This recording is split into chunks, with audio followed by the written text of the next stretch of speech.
how do we navigate things like cultural trends, current world events, and disagreement in church? Honest Conversations is a deeper dive into some of your important questions that we don't always have time to cover in a Sunday morning service. Ready to dive in? Let's join Andrew and Brooke for today's Honest Conversation.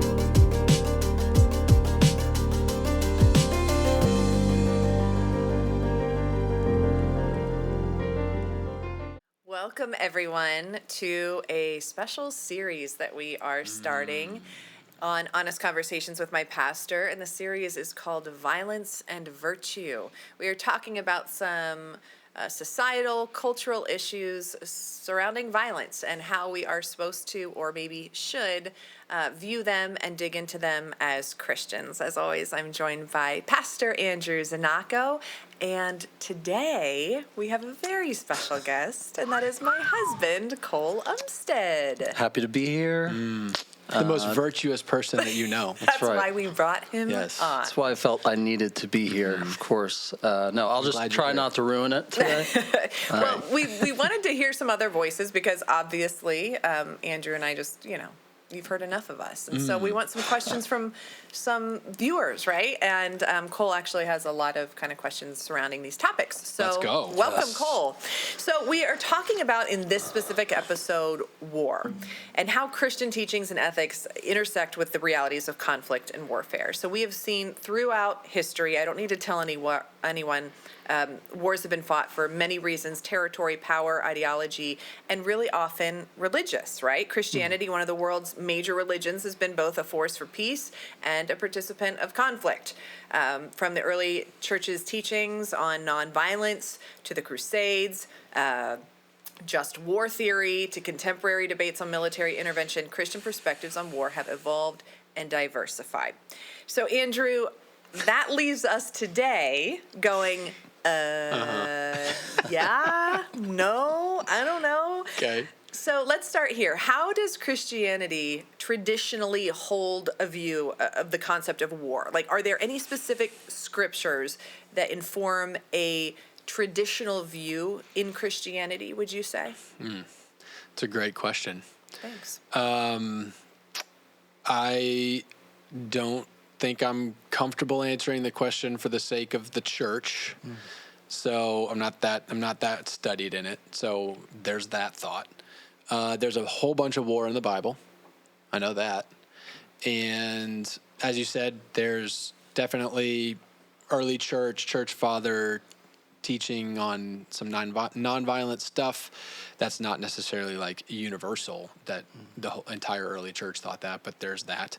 And that has been, there's always been the like nonviolent stream in the church, or pacifism, or different things like that. There's always been some of those folks going around in the church, and then there's always been kind of, we'll say, the other side of that coin represented as well. So you mentioned the just war theory, kind of. I think Augustine's kind of credited as like really articulating that first in kind of the way that we think about it today, and then Aquinas did a lot more of it with it. And that's kind of when, if you're going to think about just war, you're probably going to think about it in terms of Augustine and Aquinas, because they're kind of the two main voices on that. So those are not periphery voices, in theology of the church. So, yeah, I don't know. I'll say that. So I don't know if that answers the question, but that's some thoughts on it. Yeah, it gives some context to kind of my brief overview. Right. So in your, everyone can agree, any virtuous person can agree that war is horrible. But as Christians, is there such thing as a just war that we could potentially support? Right. I think that's where the argument is made that yes, there are. That's kind of what just war theory is. Is that what you believe? Yeah, I do. So why am I blanking on the name? Aquinas was talking about just war requires that it's waged by a legitimate authority, like a legitimate sovereign authority. So as opposed to just like a private citizen saying like, I have an issue, so I'm going to go to war against whatever. To say like a real government, a real authority needs to wage a war So that was one of his things. The other one was that there has to be like right motivation, not just like for love of violence. There has to be like a good reason to do it.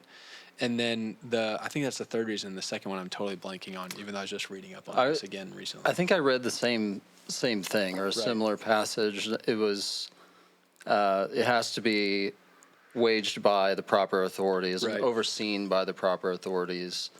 It has to, an attack is only merited when it's the result of a egregious evil. And then the third, I think, is that it has to either promote good or prevent evil. Yeah. So the summary of it, finally, it's kind of coming to me, would be it's waged by a right authority for a right reason in right motive. Yeah. Okay. So that those are right things, and that those situations can and do exist where that's appropriate. Yes. Okay. What about preemptive wars? Mm-hmm. I mean, where does that fall in this theory of just wars, where you're doing something to prevent something else? Yeah, I mean, I guess the short answer would be there's room for that conversation inside of that framework. Yeah. I think that this is what this conversation is really going to come down to, is how in the world do we know? Mm-hmm. In this day and age, with so many conflicting messages, sources, you name it, straight deceitful propaganda, how do we know if motives are just? How do we know if the authority in place is doing this for the right reasons or the reasons they say? There has been, as everyone knows, talk about this just in America's wars throughout the years, where we look back and go, was that really why we did that? Right. And I'm not going to get into specifics, but I guess the question is, how do we know? Yep. Or to what extent is it even our job to decide what is a just war? Who's like we? We as citizens. I mean, God has placed certain people in power to make those decisions. Obviously, we have our vote and our opinion, but to what extent are we to become activists for or against? I guess it's a great question. Yeah, so good. That's a lot of really good questions. I don't know the answers, and so I think in this, what I want to talk about is like the theory of it, because there's infinite specifics to get into that are all unique and deserve to be treated specifically. So, and I don't think that there's need to do that. I'm not really interested in doing that, especially like in this setting. That's not really what this is, So, and I don't want to get into even like foreign policy, or things like that. So to strictly talk about ideas for a second, I think that, so how do we know? How do we know? And then to what extent is our responsibility to engage in even the decision and the ideas? So how do we know? I don't know. I don't know how we know. And we could talk for hours about this war or that war, especially in hindsight, and say, whoa, was the reason that X authority said they were doing this really the reason why? And, there's some hindsight. It's 2020 on some things. And so that's fair enough. And those are interesting conversations. I think that what just war theory does, those three things, I think it arms you with the right questions to ask, and the right kind of help. I think it'll help you kind of think about things and say, well, what would be a good reason to do it? What would be a right way to go about this? Who is this decision up to? Instead of just a blanket, like I'm for side A or B. It's like, well, okay, is this right? Is this right? How do I find out what the motive really is of what's really going on here, so that I can decide what I really do think about this? Yeah. So the way you know something is by asking questions, and I think that those three things help you ask the right questions. to then help you dig in as much as you want to dig into something. Yeah. So you can tease that out more if you want to, but that's kind of like I'd say maybe just like a introductory thought on your initial questions there, Brooke. I think, Cole, you're asking how much does it matter what we think, or how much should we think about it? Yeah. Is it our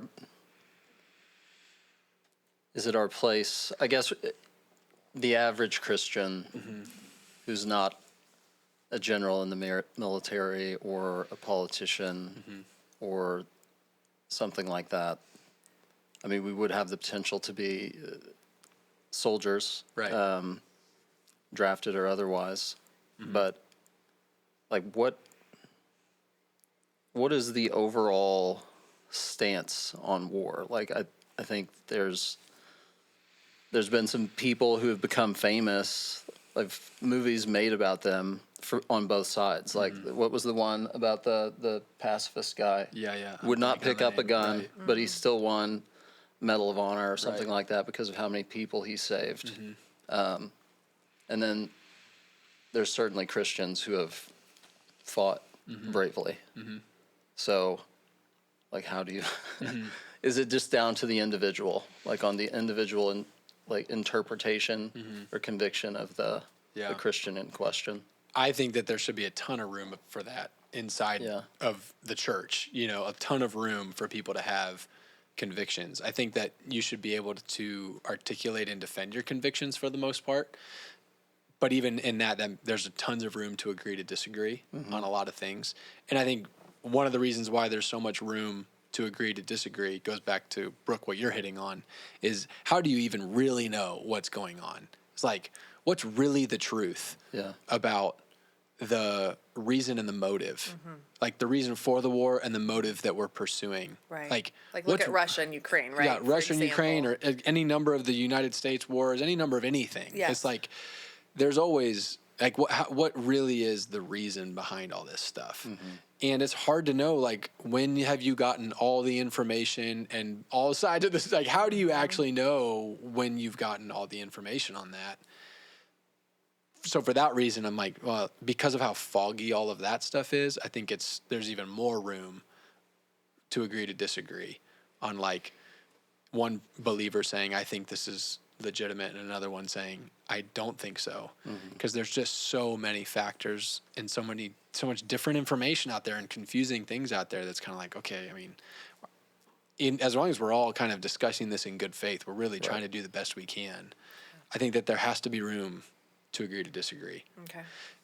To your point, Cole, about like, how much should we care? Like, I think we should care a lot as Americans what wars we're involved in, because like, if a draft were to happen, there's a lot of us that would be qualified for that. Or we have sons growing up and daughters growing up, and we have a country, like, I want my kids to have a good country to live in, and that includes wars that we're in or not in. you know, like things matter for that. Now, that, of course, nobody can care about everything, so everybody's got your lines and your lane to kind of stay in. But I think it does matter, and we can vote. And I think that does matter to say, like, if you disagree with something, then I think it's worthwhile voting. Of course, there's plenty of conversations to have about how much does that vote matter and this, that, and the other thing, but you can vote, you can talk, you can say things, you can make a point, you can make a case about what it is that you think is right and wrong. And I think that that's worthwhile doing when the impact of those things when the impact of those things are near to where you live, the world you live in, the day-to-day life you're living, that sort of a thing. Yeah. This question's not directly war-related, but it has more to do with how we disagree with our leaders. And that's, maybe I should save this question for another time. But so if a decision like an unjust war or school policies or whatever it is comes up, like beyond our vote, because the confusion to me comes in where Paul directs us to honor the emperor, essentially, and when he says that the emperor, his governors, they were put in place by God to basically reward people who do good and to punish those who do wrong. And are we to call out our politicians and leaders when we see them not doing that? Right. That's a great question. I'm going to defer to you. Should we save that one for a different episode? Because I feel like that file's in line with a later one we're going to do. Yeah, you can touch on it, and then we'll get deeper into it. So just specifically in the case of war, I don't think it's because possible to maybe just touch on different. it. You don't think so? Okay. Well, let's come back to it. Okay. Come back to it. Yeah, great question. Does God take sides in wars? Probably, Why? because he's right. Okay. I mean, we see it with the Israelites, clearly. Right. God was Yeah. on their side. Right. But today, you still think he takes sides? Well, like he's on his side. Yeah. So, like Joshua, what is that? Joshua 5 before they're going to go into Jericho. Joshua's like praying, and it says the angel of the Lord comes in and he says, "Are you on?" He says, "Are you on our side or their side?" And he says, "What does he say? No, Yeah. I'm the angel of the Lord." Yeah. It's like, oh, So boss, isn't it? It's like, Okay. oh, yeah, okay. and it's like God's the one who's saying, "This is how you're going to march. Right. This is how many days. Here's the strategy. Here's what I want you to do." And he still doesn't say, like, "I'm on your side." God is not on my side. Like God's on his side. So he's just, and so he works for justice and stands for justice. But he does all of that inside of his sovereignty, which doesn't mean that he always is executing his justice in the way and time and by the means that I would or Yeah. understand. Well, one listener question was, why did God tell the people of Israel to kill other, nations and peoples? And that Yeah. just seems harsh. Yeah, because he judged that's what needed to happen. Well, and in Aquinas's criteria, like they were evil peoples that they were driving out. So it was both furthering the good and eliminating evil. So Somebody else just a asked, thought. are there certain situations where God doesn't want people killing, and therefore other situations where he is wanting or at least okay with people killing? And even if that were true, can we really know which situations are which? 'Cause I guess they're asking, if I'm summarizing, can we know God's will in certain situations that are Right. war related? Right. I think that kind of makes me think of the, just war is like the first word, just. That's the aim is justice. And so, what is just and how can we do what is just? That's what we want to do. God is just and we want to do justice and we want to act rightly and we want to promote justice and all of that. And I think that we are responsible to be just people as much as we can be. And we're all going to have limitations because we're human and all that stuff. But that doesn't mean that we don't pursue justice just because we'll never do it perfectly. I'll probably never do anything in my life with a perfectly pure motive. That doesn't mean I shouldn't ever do anything. It doesn't mean I should never do the right thing just because there always might be a tinge of selfish ambition in it or pride or something like that. So I think that there's much to be said about the government stuff and how do we know what's going on is like, well, how can we trust the government to even do that stuff because so-and-so's corrupt or they're all corrupt or this, that, or the other thing. And it's like, okay, yeah, I'm not even getting into that. First, we're just talking about the theory of could there be a just war? And then there are the questions of like, well, can you ever do anything with right motive? It's like, well, Sort of, maybe not. But like, just because I can't parent with a perfect motive and discipline with a perfect motive doesn't mean I shouldn't do it. Doesn't mean I shouldn't aim for it and pursue that. And doesn't mean that it can't be accomplished even in the midst of imperfection. So I think we have to be willing to embrace the limitation of humanity and our own humanity and the humanity of others, and sort of live in what is uncomfortable there, that things won't necessarily go perfectly or be done perfectly, but that doesn't mean that we shelf the idea of trying to be just at all. Given that there are so many wars in the Bible, does it mean that war is just a given until heaven comes and Jesus comes and is that how we need to kind of just view it? War is a given because we live in a broken world.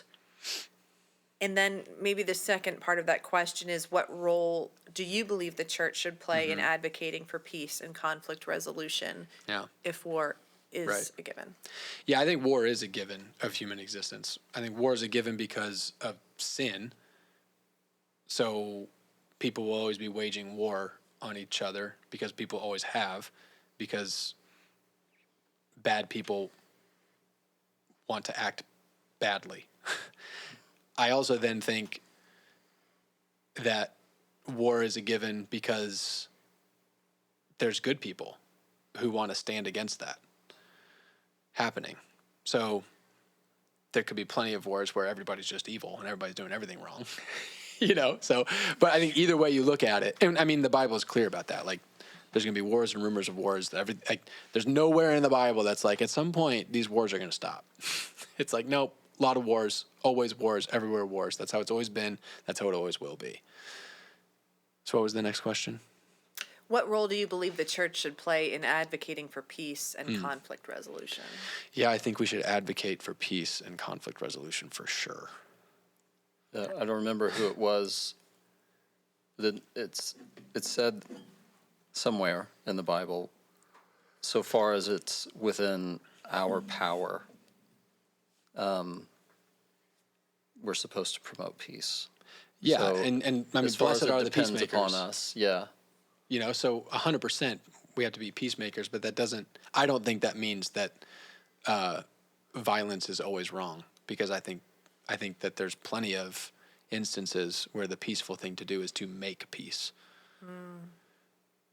And there's plenty of times where you ought to just keep the peace, or, I'm not saying it would be, unfair for anybody on any of the things we're talking about to kind of make the straw man of like, oh, so you just like being violent. You just think violence is a good thing. It's like, no, don't be ridiculous. Don't, it's like, there's a time and a place. It's not like we're either peaceful or always violent. It's like let's not go down that road. I'm just saying what I said. That's all. Mm-hmm. Yeah. Expand a little bit on that statement that sometimes violence is what leads to peace, or how you said it. Yeah, I mean, I think it's obvious that making peace sometimes requires stopping violence. With violence. Yeah. I think there's plenty of instances where that's the peaceful thing to do. For the good of the evil person, for the good of the innocent, and for the good of society. And the morally good thing to do because it's just to stop evil. How do you reconcile scripture? Obviously you have Ecclesiastes, there's time for war, time for peace. And Jesus' teachings, which seem very pacifist. If your enemy hits you, give him the other cheek.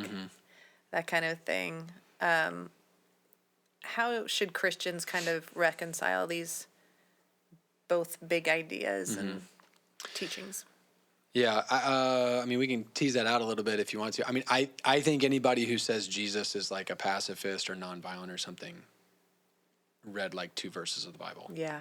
I mean, honestly, And why? Because for people listening who do view him that way, why do you say that? Well, again, God wages tons of war. Yeah. God kills tons of people. Yeah. Throughout the Old Testament, God judges. God is just I mean, God, it's pretty big time. Yeah. And I think reading all through Revelation, I mean, I think in the spiritual realm, God is extremely violent and will be extremely violent.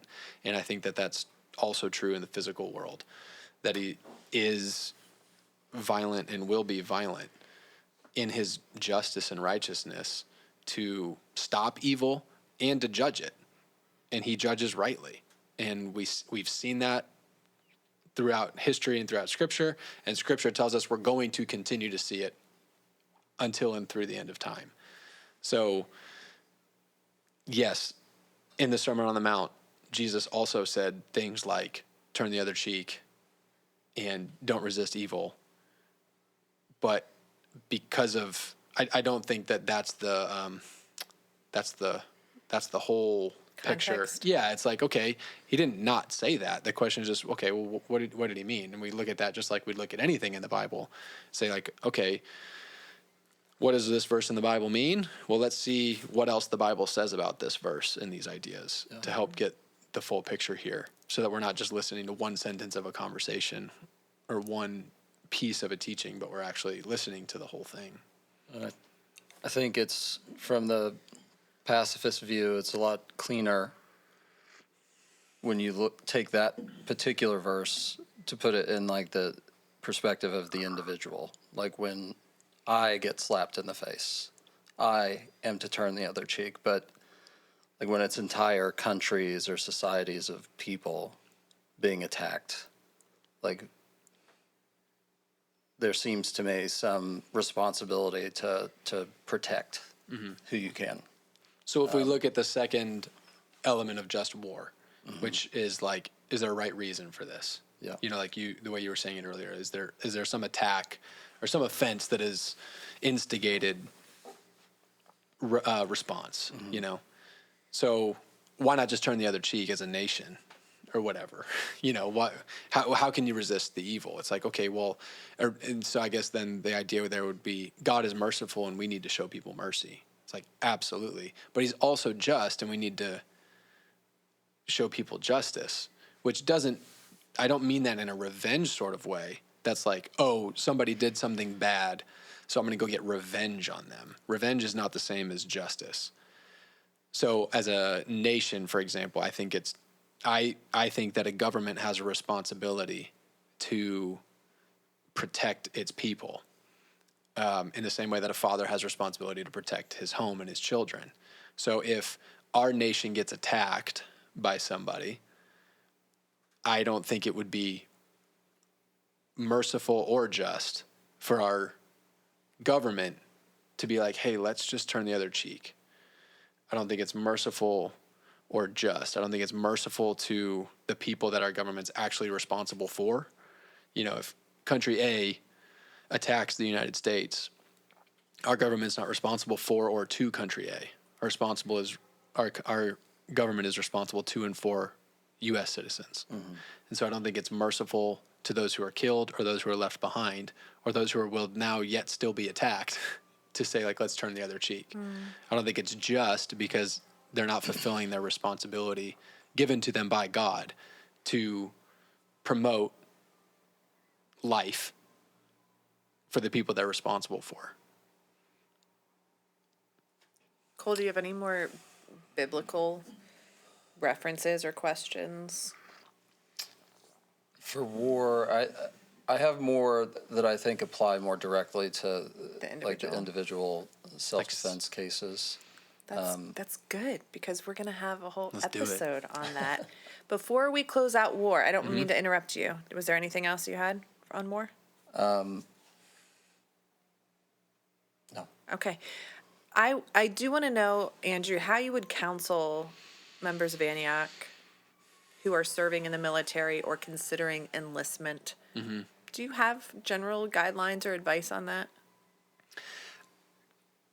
I forget where it is, but like people asked Jesus soldiers asked what they should do. And he basically just said, do a good job and be a righteous person. So I'd stick with that. Cool. All right.